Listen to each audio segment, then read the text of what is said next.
What if I told you that the richest man on the planet, the man who builds rockets, dreams of Mars, and runs companies worth hundreds of billions of dollars, once sat alone in a dark room, tears streaming down his face, whispering to himself, "My love, I need to see you before it's too late." What if I told you that behind the iron mask of Elon Musk, behind the cold calculations, the impossible deadlines, the Twitter wars, and the trillion-dollar empires, there beats a heart that has been shattered not once, not twice, but over and over again. You see, the world knows Elon Musk as the genius, the visionary, the man who wants to save humanity, but very few people know the Elon Musk who cried himself to sleep, the Elon Musk who begged the one he loved not to leave, the Elon Musk who stood at the edge of emotional destruction and whispered words that no billionaire should ever have to whisper. "Please don't go. I can't do this without you." Today we are going to tell you a story that Elon Musk himself has rarely spoken about, a story that the media has ignored, a story that will change the way you see this man forever. This is not a story about rockets. This is not a story about Tesla. This is not a story about money. This is a love story, a painful, raw, heartbreaking love story. And I promise you by the end of this video, you will never look at Elon Musk the same way again. So sit back, turn off your distractions, and let me take you inside the broken heart of the world's most powerful man. Before we talk about the women who broke Elon Musk's heart, we need to understand something first. We need to go back, way back, to a small house in Pretoria, South Africa, to a young boy with big eyes and an even bigger imagination. Elon Musk was not born into love. He was born into chaos. His father, Elon Musk, was a man of brilliance, but also a man of deep emotional cruelty. Elon has spoken about this in rare, vulnerable interviews, and every time he does, you can see the pain in his eyes, the kind of pain that never fully heals. Elon once said in an interview, his voice trembling, "My father is a terrible human being. You have no idea. Almost every evil thing you can possibly think of, he has done." Think about that for a moment. The richest man in the world, a man who controls SpaceX, Tesla, Neuralink, the Boring Company, and now X, is still haunted by the ghost of his childhood. As a boy, Elon was bullied mercilessly at school. He was beaten so badly once that he was hospitalized. Kids threw him down a flight of stairs. They kicked him until he was unconscious. And when he came home, bruised, bleeding, broken, there was no warm embrace waiting for him. There was no father who said, "It's going to be okay, son." Instead, there was coldness, distance, emotional neglect. And this is where the story truly begins, because you see, when a child grows up without love, something happens deep inside their soul. A wound forms, a wound that never fully closes.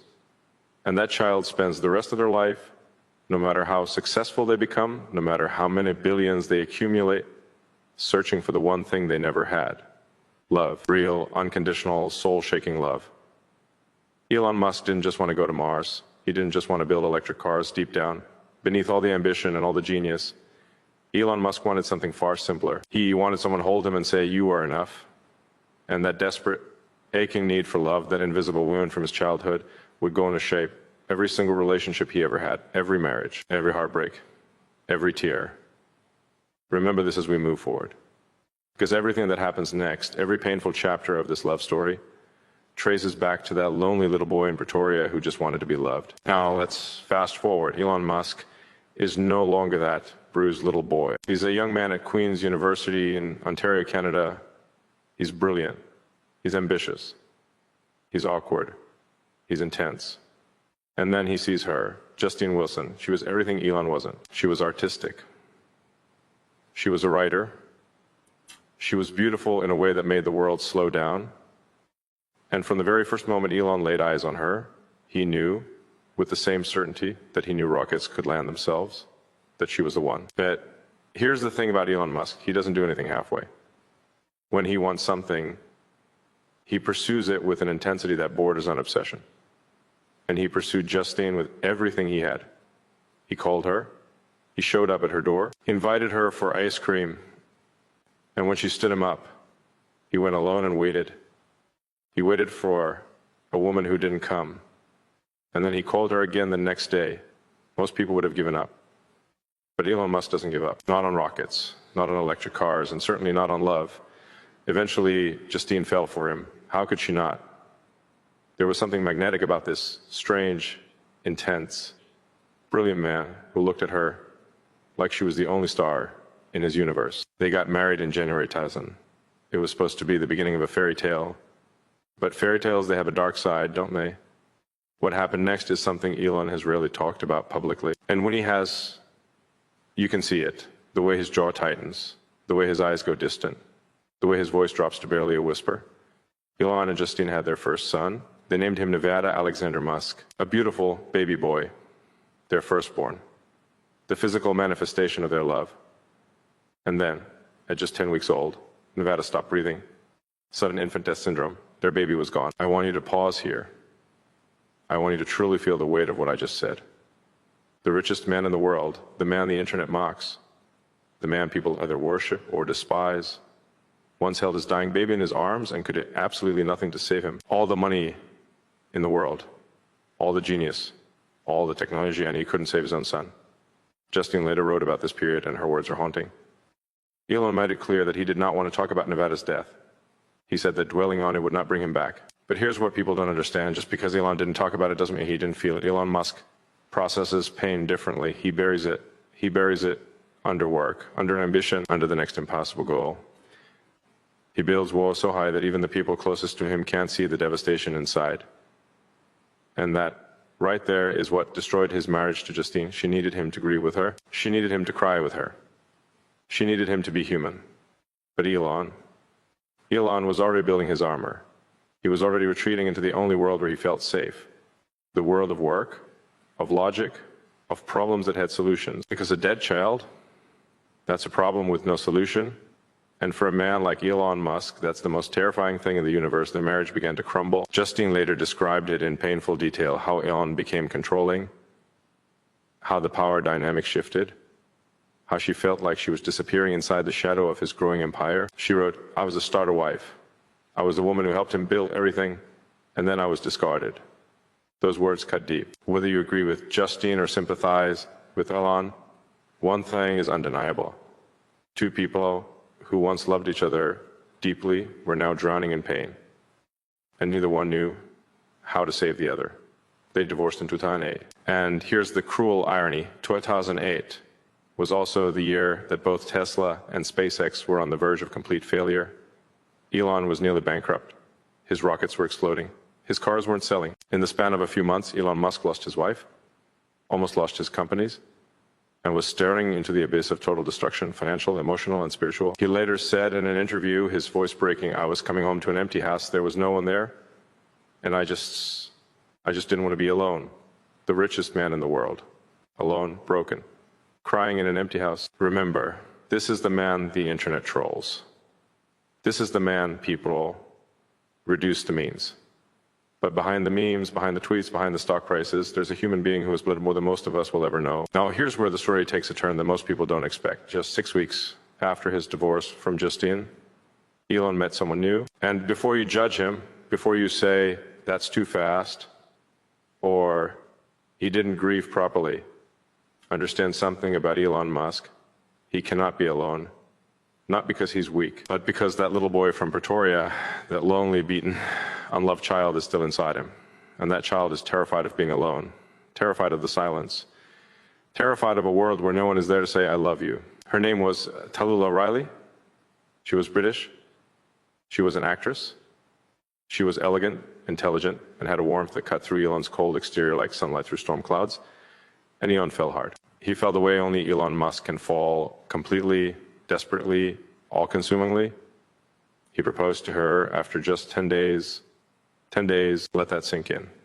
The man who spends years calculating rocket trajectories, who analyzes every variable before making a business decision, who thinks in decades and centuries when it comes to technology, proposed marriage after 10 days. That's not logic. That's not calculation. That's a man who is absolutely starving for love. A man who's been wandering through an emotional desert and has finally found water. And he's drinking so fast he can barely breathe. They married in 2010. And for a while, a brief, beautiful while, it seemed like Elon had found his peace. Talulah was different from Justine. She understood Elon's intensity. She accepted his obsession with work. She gave him the space to be the madman genius that he was, while also providing the warmth and tenderness he so desperately craved. But here's the tragedy of Elon Musk's love life, and pay close attention, because this is the pattern that defines everything. Elon Musk loves with his whole heart, but he gives his whole life to his work. And no human being, no matter how patient, no matter how understanding, can compete with a man's mission to save humanity. Talulah tried. God, she tried. She stood by him through the impossible hours, the canceled dinners, the forgotten anniversaries, the 3 a.m. phone calls about rocket engines and battery cells. She loved a man who was physically present but emotionally orbiting another planet. They divorced in 2012. And then, in a twist that sounds like fiction but is absolutely real, they remarried in 2013 and then divorced again in 2016. Married, divorced, married again, divorced again. If that doesn't tell you everything about Elon Musk's relationship with love, nothing will. He keeps reaching for it, he keeps grabbing it, and then he watches it slip through his fingers like sand. Talulah later says something that is perhaps the most revealing thing anyone has ever said about Elon Musk. He does love, he loves deeply, but he doesn't know how to hold on to it. His mind is always somewhere else, in the future, on Mars, in the next breakthrough. And love requires you to be here, right now. That quote should be carved into stone somewhere, because it captures the essential tragedy of Elon Musk. He is a man who lives in the future. He thinks 10 years ahead, 50 years ahead, 100 years ahead. He's planning colonies on Mars while the rest of us are planning dinner. And how was your day at the end of a long night? And Elon doesn't know how to live in the present. He never learned, because the present for that little boy in Pretoria was a place of pain. The present was where the bullies were. The present was where his father's cruelty lived. So he learned to escape into the future, into imagination, into vision. It saved him as a child, but it destroyed him as a lover. And then came Amber Heard. Now I'm going to be very careful here, because this chapter of Elon's life is complicated, controversial, and deeply painful. Elon and Amber's relationship was brief, roughly a year, but its impact on Elon was seismic. Amber Heard was fire. She was intensity. She was chaos wrapped in beauty. And for a man like Elon, a man who is drawn to strong, brilliant, complicated women, she was irresistible. But their relationship was turbulent. It was passionate in the way that a forest fire is passionate, beautiful from a distance, but devastating up close. When they broke up, Elon did something that the richest man in the world almost never does.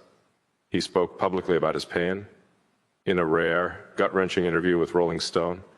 Elon Musk broke down in tears, actual tears, the kind that you can't fake, the kind that come from somewhere so deep inside you that they bypass every defense mechanism, every wall, every piece of armor you've ever built. He said, "I was really in love, and it hurt bad. I will never be happy without having someone. Going to sleep alone kills me." Read that again, going to sleep alone kills me. This is the man who is building a future for humanity on Mars. This is the man with a net worth that exceeds the GDP of most countries. This is the man who has accomplished more in one lifetime than most people could accomplish in 10. And he is telling you with tears in his eyes that none of it matters if he has to go to sleep alone. If that doesn't break your heart, I don't know what will. The interviewer noticed that Elon was visibly shaking as he said these words. His voice was cracking, his hands were trembling, and for a brief moment the mask came off. The Iron Man persona dissolved, and what was left was just a man. A lonely, heartbroken man who wanted nothing more than to be held. This moment, this single, devastating moment tells you more about Elon Musk than every biography, every documentary, every news article ever written about him. Behind the genius, there's grief. Behind the ambition, there's loneliness. Behind the empire, there is an empty bed. And then the universe, in its infinite strange wisdom, brought someone into Elon's life who was unlike anyone he had ever known. Grimes, Claire Boucher, a Canadian musician, artist, and creative genius in her own right. If Justine was the classic love story and Talulah was the romantic tragedy and Amber was the storm, then Grimes was something entirely different, something that defied categorization. They connected over, of all things, an artificial intelligence joke on Twitter. A pun about Rocco's basilisk, a thought experiment so obscure that perhaps only 2 people on the entire planet would find it funny. And those 2 people found each other. It was the most Elon Musk love story imaginable. No candlelit dinner. No romantic comedy, meet cute. Just 2 brilliant, eccentric minds colliding in the digital void and recognizing something familiar in each other. Grimes understood Elon in a way that perhaps no one else ever had. She didn't try to change him. She didn't ask him to be normal. She didn't demand that he choose between his mission and his heart. She existed in the same strange, futuristic, boundary-pushing world that he did. They had children together. They named their first son XAA-12, a name so unusual that it literally broke birth certificate systems. And in that name, you can see the essence of their relationship. It was never going to be conventional. It was never going to fit into neat boxes. But even this relationship, this meeting of two extraordinary minds, couldn't escape the gravity of Elon's fundamental problem. He gives everything to his work. Everything. Grimes later said in interviews that there were times when Elon would work, fond word, hours a week, 120 hours. That leaves 48 hours for sleeping, eating, and everything else, including being a partner and a father. How do you build a relationship with someone who is physically present for less than 2 days a week? How do you raise children with a man whose phone rings at 2 a.m. because a rocket exploded or a factory line stopped? You can't. Not really. Not in the way that love requires. They separated.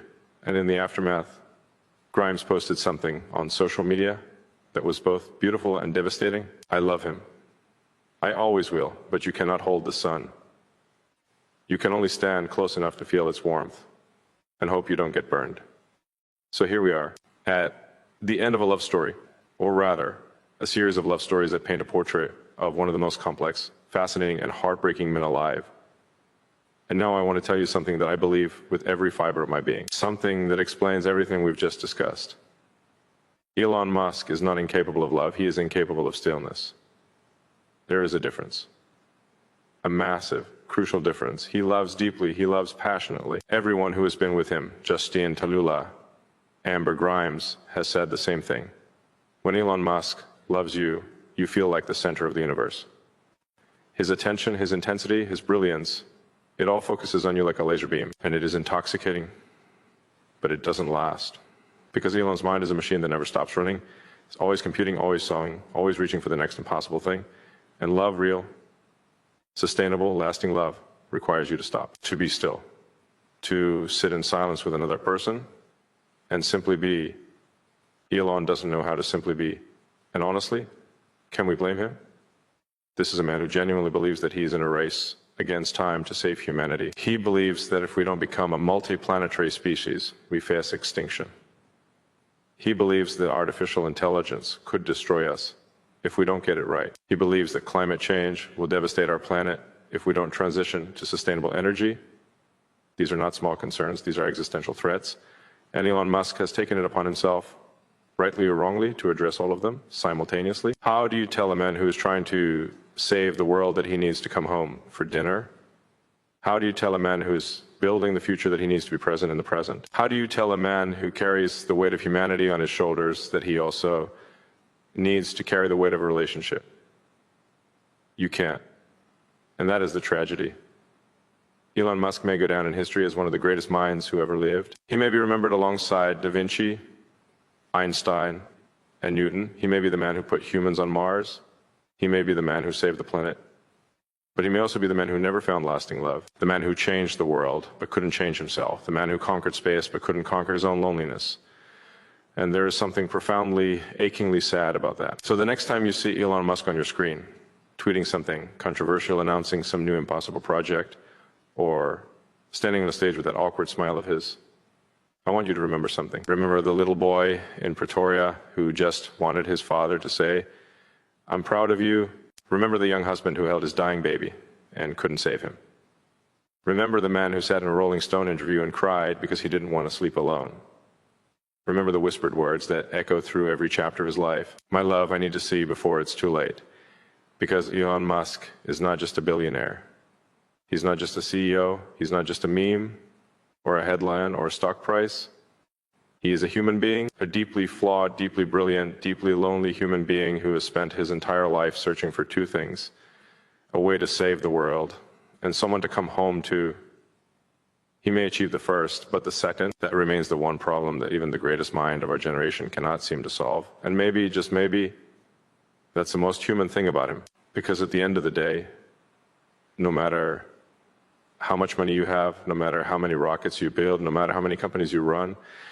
We all just want to be loved, even Elon Musk, especially Elon Musk. If this story moved you, if it made you see Elon Musk in a different light, if it reminded you that behind every public figure there is a private pain, then share this video, because the world needs to hear this story. The world needs to remember that even the most powerful among us are still, at their core, just people searching for love.